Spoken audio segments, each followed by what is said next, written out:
தான் ஆராதிக்கிற, தான் சேவிக்கிற தன்னுடைய தெய்வம் எப்படிப்பட்டவர் என்றதான அறிவும் தெளிவும் அவனுக்கு இருந்தபடினாலே இவ்வளவு நஷ்டங்களும் இவ்வளவு இழப்பும் இவ்வளவு நாசம் மோசமும் உண்டாகியும் விசுவாசத்தை பற்றி கொண்டு அவனுடைய நண்பர்கள் ஏளனம் பேசும்போது தைரியமாய் டிக்ளேர் பண்ணுகிறான். நான் இந்த வார்த்தையை இப்படியாய் சொல்லுவேன்.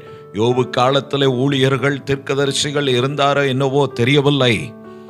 ஆனால் யோபு தனக்கு தானே தீர்க்கதரிசனம் சொல்லி தன்னை கிறிஸ்துவில் தெய்வனில் திடப்படுத்தி கொண்டான். அந்த வார்த்தை தான் நான் வாசித்தேன்.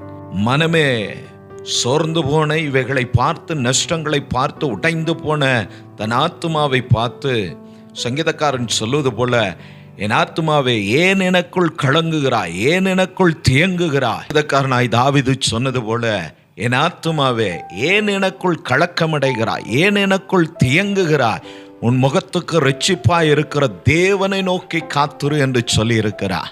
ஆம் பிரியமான தேவ ஜனம், இந்த கால வேளை நாம் நம்மை திடப்படுத்துவோம். கர்த்தருடைய வார்த்தை நமக்கு வந்திருக்கிறது.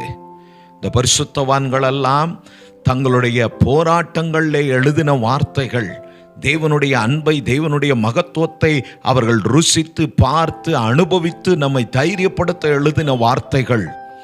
கர்த்தர் நம்மை திடப்படுத்த, நம்மை தைரியப்படுத்த, நம்மை நித்தியத்தில் சேர்த்து கொள்ள இந்த பரிசுத்தவான்களை எல்லாம் இந்த பாதையில் கர்த்தரே நடத்தினார். இவர்களை நடத்தினவர் நிச்சயம் உங்களையும் உங்கள் குடும்பத்தையும் உங்கள் பிள்ளைகளையும் இந்த காலவேளையிலே நடத்துவார் என்ற தைரியம் உங்களுக்கு உண்டாகும்படி ஊழியக்காரனாய் என்னை கொண்டு கர்த்தர் உங்களை திடப்படுத்த